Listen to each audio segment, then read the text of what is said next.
नमस्कार दोस्तों, आज हम द्रव्य की अवस्थाएं का दूसरा भाग शुरू करने जा रहे हैं। आइए देखते हैं कि आज की इस वीडियो में हम कौन कौन सी चीज़ों के बारे में पढ़ने वाले हैं। इस वीडियो में सबसे पहले हम गैसीय अवस्था के बारे में पढ़ेंगे, उसके बाद हम आदर्श गैस समीकरण के बारे में पढ़ेंगे और आखिरी में हम गैसीय पदार्थ का घनत्व एवं मोलर द्रव्यमान को पढ़ेंगे। आइए शुरू करते हैं गैसीय अवस्था से। आपके सामने दो चित्र आए होंगे। जो पहला चित्र है वो दर्शाता है कि गैस के कण कैसे गति करते हैं, वो कैसे रहते हैं, वो कितने दूर दूर होते हैं। आप चित्र में देख सकते हैं जो कण हैं वो बहुत ही दूर दूर हैं और अलग अलग दिशाओं में गति कर रहे हैं। तो गैसों का कुछ ऐसा आचरण होता है। जो आप दूसरा चित्र देख रहे हैं वो दूसरा चित्र यह दर्शाता है कि कौन कौन से ऐसे एलिमेंट्स हैं जो नॉर्मल रूम टेम्परेचर में गैसीय अवस्था में रहते हैं। इसमें hydrogen, helium, nitrogen, oxygen, fluorine, neon आदि आते हैं। अब हम बात करते हैं गैसीय अवस्था के गुणों की। गैसें अत्यधिक संपीड्य होती हैं, यानी कि हाईली कंप्रेसिबल होती हैं। आप उनको कंप्रेस कर सकते हैं, यानी कि दबा सकते हैं। गैसें सभी दिशाओं में समान दाब प्रेषित करती हैं, यानी कि अगर आप गैस को किसी डब्बे के अंदर बंद कर दो तो वो गैस उस डब्बे के चारों दिशाओं में समान दाब प्रेषित करेगी, यानी कि समान दाब लगाएगी। ठोसों तथा द्रवों की तुलना में गैसों का घनत्व अत्यंत कम होता है। गैसों का जो घनत्व है, यानी कि जो डेंसिटी है, वो ठोसों तथा द्रवों की तुलना में काफी कम होता है। इसका कारण ये है कि जो गैस के अणु होते हैं वो बहुत ही दूर दूर रहते हैं और दूर दूर रहने के कारण इसका जो घनत्व होता है वो अत्यंत कम होता है। गैसों का आयतन यानी कि वॉल्यूम तथा आकृति यानी कि शेप अनिश्चित होती है। ये पात्र का आयतन तथा आकृति अपना लेती है। कि आपने जब भी किसी गैस को किसी पात्र में डलते हुए देखा होगा तो गैस क्या करती है, उसी पात्र का शेप ले लेती है। जैसे कि आपने देखा होगा कि बाजार में गुब्बारे बेचने वाला एक होता है जो कि गुब्बारों में गैस भरता है। तो वो जो गैस होती है वो गुब्बारे का ही आयतन और उसी की आकृति ले लेती है। गैस की अपनी कोई आयतन या फिर आकृति नहीं होती। पांचवा और आखिरी गुण है, गैस किसी यांत्रिक सहायता के बिना प्रत्येक अनुपात में पूर्ण मिश्रित होती है। यानी कि आपको अगर गैस किसी चीज में मिलानी है तो आपको उसके लिए किसी यांत्रिक सहायता यानी कि कोई आपको मशीनरी सपोर्ट नहीं चाहिए होगा, वो अपने आप ही उसमें घुल जाएगी। तो यह गैसीय अवस्था के 5 गुण हैं। आप इनको अपनी कॉपियों में लिख लीजिए। अब हम आगे बात करते हैं गैस के नियम की। गैस के 4 नियम हैं जो हमें पढ़ने हैं। पहला नियम है बॉयल का नियम, जिसे हम दाब आयतन संबंध कहते हैं। दूसरा नियम है चार्ल्स का नियम, जिसे हम ताप आयतन संबंध कहते हैं। तीसरा जो नियम है उसे कहते हैं गे लुसैक नियम, जिसे हम दाब ताप संबंध भी कहते हैं।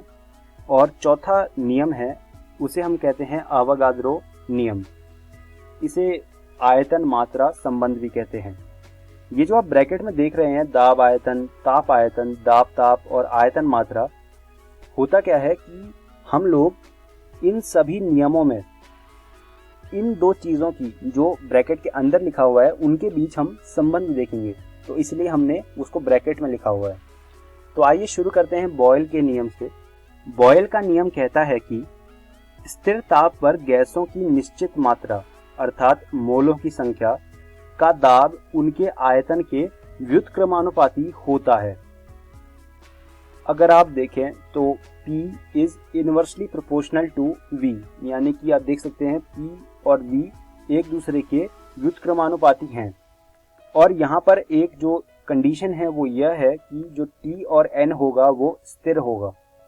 अगर आप इसमें समानुपाती स्थिरांक लगा दें तो आप इसको लिख सकते हैं P is equals to K1 into 1/V। और आप अगर V को दूसरी साइड लेके जाएं तो वो बन जाएगा PV इक्वल टू K1, यानी कि PV इक्वल टू स्थिरांक। आप इसे ऐसे भी देख सकते हैं कि अगर आप एक सिस्टम को दो अलग अलग कंडीशन में देख रहे हैं तो उन दो अलग अलग कंडीशन में अगर T तथा N स्थिर हैं तो आप P1 V1 को बराबर P2 V2 कह सकते हैं, और आप ये कह सकते हैं कि P और V का जो गुणांक है वो एक स्थिरांक होगा।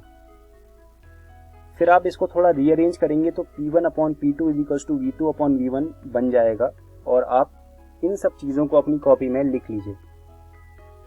अगर हम बॉयल के नियम से बनने वाले ग्राफ की बात करें तो वो कुछ इस प्रकार होता है। पहला ग्राफ है प्रेशर वर्सेस 1 अपॉन वॉल्यूम का। तो यह एक स्ट्रेट लाइन आ रहा है। आपने पीछे देखा था कि P is equals to K1 into 1 upon V है। तो ये एक स्ट्रेट लाइन की इक्वेशन हुई अगर हमने 1 अपॉन V लिया है तो। लेकिन अगर हम प्रेशर और वॉल्यूम के बीच ग्राफ देखें तो वो कुछ इस प्रकार आता है। ये थोड़ा सा हाइपरबोलिक टाइप ग्राफ आता है और इसे हम अंग्रेजी में आइसोथर्म कहते हैं। तो ये दो ग्राफ हैं, ये आप अपनी कॉपियों में बना लीजिए। अब हम पढ़ेंगे चार्ल्स का नियम, और उससे पहले हम एक एक्सप्रेशन देखते हैं जो कि T टेम्परेचर पे वॉल्यूम निकालने का एक्सप्रेशन है, और जो यहाँ पर V नॉट है वो हमारा इनिशियल वॉल्यूम है। तो आप देख सकते हैं VT equal to V not 1 plus T upon 273.15। ये पूरा हमारा एक एक्सप्रेशन है। अगर हमें V नॉट पता है और हमें ये पता है कि कितना जो टेम्परेचर है वो बढ़ा, तो हम वहाँ से जो बढ़े हुए टेम्परेचर पे वॉल्यूम है वो हम निकाल सकते हैं। अब हम आगे बात करते हैं। इसको हमने थोड़ा सा रीअरेंज किया तो ये कुछ ऐसा बन गया, और उसके बाद हमने 273.15 प्लस T को हमने T बोल दिया।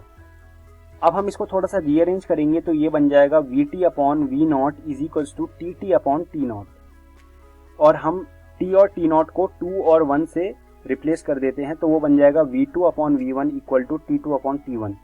इसी को कहते हैं चार्ल्स का नियम। यहाँ पर जो VT है, V अपॉन T है, वो स्थिरांक है यानी कि कांस्टेंट है, इक्वल टू हमने इसे कहा K2। अब हम इसको थोड़ा रीअरेंज करेंगे तो ये बन जाएगा V इक्वल टू K2T।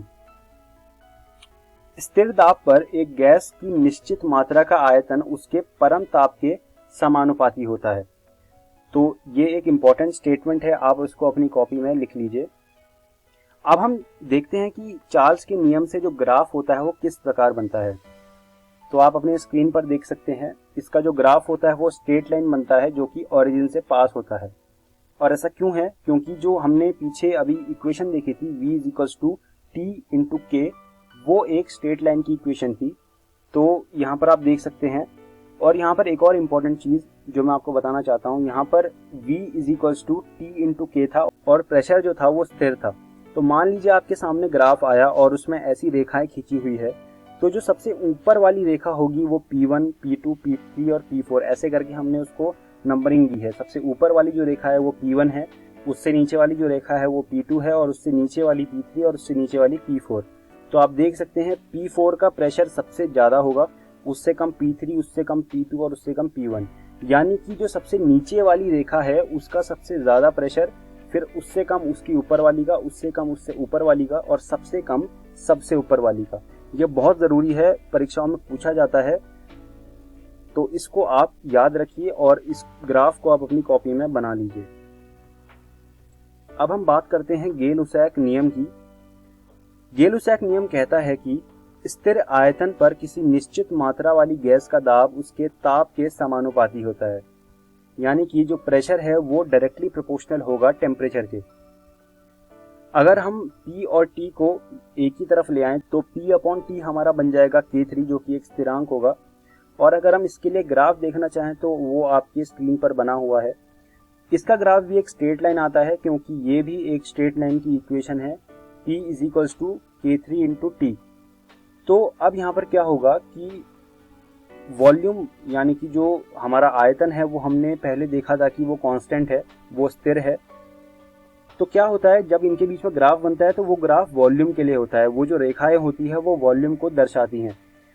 अब यहाँ पर हमारे 4 वॉल्यूम आपको दिख रहे होंगे, V1, V2, V3 और V4। V4 सबसे नीचे वाली रेखा का वॉल्यूम है। अब यहाँ पर क्या होता है कि जो सबसे नीचे वाली रेखा है उसका सबसे ज़्यादा वॉल्यूम होगा, यानी कि उसका सबसे ज़्यादा आयतन होगा, फिर उससे कम उसके ऊपर वाली का, उससे कम उससे ऊपर वाली का, और सबसे कम सबसे ऊपर वाली का, यानी कि V4, फिर V3, फिर V2 और फिर आखिरी में V1 जो कि सबसे छोटा है। तो ये है गे-लुसैक नियम। इस ग्राफ को आप अपनी कॉपी में बना लीजिए और इसकी जो स्टेटमेंट है उसको भी अपनी कॉपी में लिख लीजिए। अब हम आगे बढ़ते हैं और बात करते हैं अवोगाद्रो नियम की। अवोगाद्रो नियम कहता है कि ताप तथा दाब की समान परिस्थितियों में समान आयतन वाली गैसों में समान संख्या के अणु होते हैं, यानी कि जो वॉल्यूम है वो समानुपाती होता है अणुओं की संख्या के, यानी कि नंबर ऑफ मोल्स के। अगर हम इसमें समानुपाती स्थिरांक लगाएं तो V = K4n हो जाएगा, जो कि एक स्ट्रेट लाइन की इक्वेशन है, और आप इसका ग्राफ देख सकते हैं, वो भी एक स्ट्रेट लाइन आता है। तो ये होता है अवोगाद्रो नियम। आप इस ग्राफ को अपनी कॉपी में बना लीजिए, स्टेटमेंट को भी लिख लीजिए। अब हम बात करेंगे आदर्श गैस की। आदर्श गैस, इस दुनिया में आदर्श जैसी कोई चीज नहीं होती। हम आदर्श चीजों को फॉलो कर सकते हैं, उनके जैसा बनने की कोशिश कर सकते हैं, लेकिन वो नहीं बन सकते, क्योंकि आदर्श एक काल्पनिक चीज है। वैसे ही आदर्श गैस भी काल्पनिक होती है। आदर्श गैस के अणुओं के मध्य अंतराणुक बल उपस्थित नहीं होते, मतलब इनके बीच कोई भी इंटरमॉलिक्यूलर फोर्सेस उपस्थित नहीं होते। वास्तविक गैस केवल कुछ परिस्थितियों में इन नियमों का पालन करती है। जैसा कि मैंने अभी आपको बताया कि जो आदर्श शब्द है हम उसको सिर्फ फॉलो कर सकते हैं, हम उसके जैसा बनने की कोशिश कर सकते हैं, लेकिन वैसा कभी बन नहीं सकते। वैसे ही जो वास्तविक गैसें होती हैं वह केवल कुछ विशेष परिस्थितियों में आदर्श गैसों के नियमों का पालन करती है। अब हम बात करते हैं आदर्श गैस समीकरण की। अभी तक हमने 4 तरह के नियम देखे। पहला था बॉयल का नियम, जिसमें हमने देखा कि जो आयतन है वो दाब के व्युत्क्रमानुपाती होता है। उसके बाद हमने देखा चार्ल्स का नियम, जिसमें हमने देखा कि जो आयतन है वो ताप के समानुपाती होता है। उसके बाद हमने देखा अवोगाद्रो नियम, जिसमें हमने यह देखा कि जो आयतन है वो अणुओं की संख्या के समानुपाती होता है। अगर हम इन तीनों को मिला दें तो कुछ ऐसा एक्सप्रेशन बन जाएगा, volume is directly proportional to NT/P, जहां पर N जो है वो अणुओं की संख्या है, T ताप है और P दाब है और V आयतन है। अगर हम इसमें एक स्थिरांक लगाएं, अगर हम इसमें एक समानुपाती स्थिरांक लगाएं तो ये कुछ ऐसा बन जाएगा, V = RNT/P। हम थोड़ा सा इसको रीअरेंज करेंगे तो ये बन जाएगा PV = nRT, जो कि एक बहुत ही ज़्यादा फेमस समीकरण है, जिसे हम आदर्श गैस समीकरण के नाम से जानते हैं। इसको अगर थोड़ा सा हम रीअरेंज करें तो हमारा आ जाएगा R = PV/NT। यहाँ पर हमने R को थोड़ा सा हाईलाइट किया है, इसके लिए हमने इसको इस तरीके से लिखा है। ये R जो होता है इसे कहते हैं सार्वत्रिक गैस नियतांक। इसको इंग्लिश में यानी कि अंग्रेजी में यूनिवर्सल गैस कांस्टेंट भी कहते हैं। यूनिवर्सल गैस कांस्टेंट इसको इसलिए कहते हैं क्योंकि इस पूरे ब्रह्मांड में अगर आप कहीं भी चले जाओ तो R की जो वैल्यू होती है वो एक ही तरह की होती है। इसकी 2 वैल्यूज होती हैं। पहली जो वैल्यू है वो है 8.314 joule kelvin inverse mole inverse, और दूसरी जो वैल्यू होती है 0.0821 litre ATM kelvin inverse mole inverse. ये दोनों वैल्यूज अलग अलग क्यों हैं? क्योंकि इनके यूनिट्स अलग अलग हैं। अब हमें इनको कहाँ पर इस्तेमाल करना है? मान लीजिए एक ऐसी जगह है जहाँ पर आपको जूल के टर्म्स में पीवी की वैल्यू दे रखी है, तो वहाँ पर आपको 8.314 का इस्तेमाल करना है, और कहीं पर आपको अगर लीटर एटीएम के टर्म्स में पीवी की वैल्यू दे रखी है तो आपको वहाँ 0.0821 का इस्तेमाल करना है। तो यह होता है आदर्श गैस समीकरण और सार्वत्रिक गैस नियतांक। आप इसको अपनी कॉपी में लिख लीजिए। अब हम आगे बढ़ते हैं और बात करते हैं गैसीय पदार्थ का घनत्व एवं मोलर द्रव्यमान। अब जो ये आदर्श गैस समीकरण हमने देखा, इसको हम कुछ और तरीके से भी लिख सकते हैं। वो क्या तरीके हैं वो हम अभी जानते हैं। देखिए, हमने लिखा था PV = nRT, तो हमने P के नीचे RT को रख दिया और NV को एक तरफ रख दिया, तो ये बन गया NV is equals to P upon RT। अब हम N को small m upon capital M लिख सकते हैं।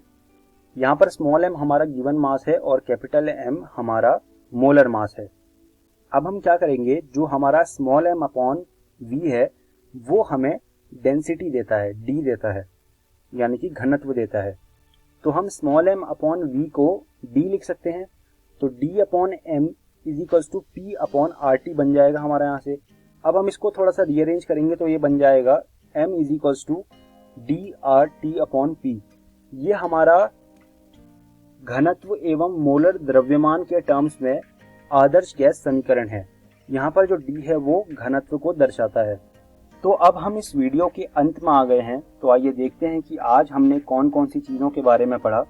सबसे पहले हमने गैसीय अवस्था के बारे में पढ़ा, उसके बाद हमने आदर्श गैस समीकरण के बारे में पढ़ा और हमने इसमें कई प्रकार के नियम भी देखे, और हमने एक सार्वत्रिक गैस नियतांक के बारे में भी पढ़ा, और सबसे आखिरी में हमने देखा गैसीय पदार्थ का घनत्व एवं मोलर द्रव्यमान। मैं उम्मीद करता हूँ आपको मेरी पढ़ाई हुई सारी चीज़ें समझ आई होंगी, और मैं आपको ये सुझाव दूंगा कि आप घर जाकर NCERT केमिस्ट्री पार्ट 1 से ये सारी चीज़ें दोबारा से देख लीजिएगा।